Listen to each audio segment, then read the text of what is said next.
Vous écoutez L'Aiguillon, une parole qui interpelle à la lumière de l'Évangile. Collection Évangile. Épisode 5.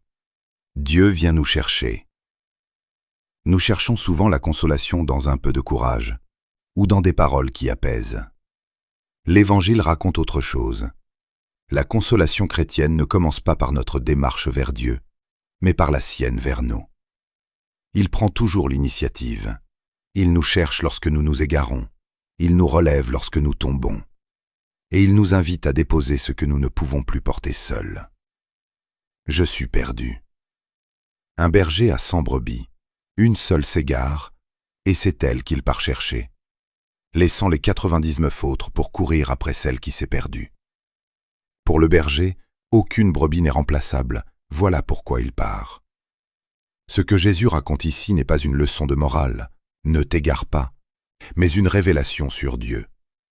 Il ne reste pas à attendre que la brebis retrouve seule son chemin. Il sort, il cherche.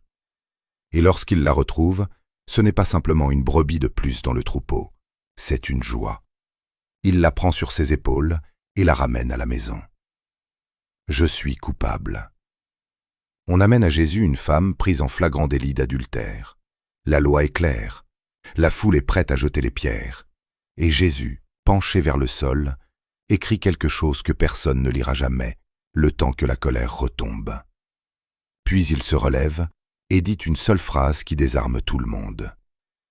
Que celui qui n'a jamais péché lui jette la première pierre. Un à un, les accusateurs s'en vont. Il ne reste que Jésus et la femme, seuls devant les pierres abandonnées. Jésus ne la réduit pas à sa faute, et là, sans minimiser cette faute, il prononce les mots que personne d'autre n'aurait pu dire. « Moi non plus, je ne te condamne pas. Va, et désormais ne pêche plus. » Le pardon n'efface pas la vérité du péché. Il ouvre simplement un chemin que la culpabilité ne permet pas de découvrir. Je suis épuisé. Il n'est pas toujours question de faute. Parfois, c'est simplement la fatigue, celle qu'on traîne sans savoir la nommer. À cela aussi, Jésus s'adresse directement. « Venez à moi, vous tous qui peinez sous le poids du fardeau, et je vous procurerai le repos. » Il s'adresse à ceux qui n'en peuvent plus. La fatigue n'est pas un obstacle à Dieu. Elle devient souvent l'endroit même où il nous rejoint.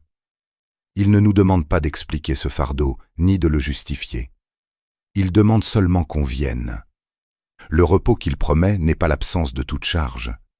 Il parle lui-même d'un joug à porter, mais d'un joug qui ne nous écrase plus, parce que nous ne le portons plus seuls. Le premier pas appartient à Dieu. Perdu, coupable, épuisé. 3 manières différentes de se sentir loin. Pourtant, dans chacune de ces pages d'Évangile, c'est toujours le même mouvement. Dieu fait le premier pas. Il cherche avant même que nous le cherchions. Il relève avant que nous ayons demandé pardon. Il invite avant que nous ayons retrouvé des forces. C'est cela, au fond, la consolation chrétienne. Découvrir que Dieu est déjà en chemin vers nous. Vous venez d'écouter L'Aiguillon. Retrouvez cet article et d'autres publications sur l'aiguillon.org. À bientôt pour un nouvel épisode.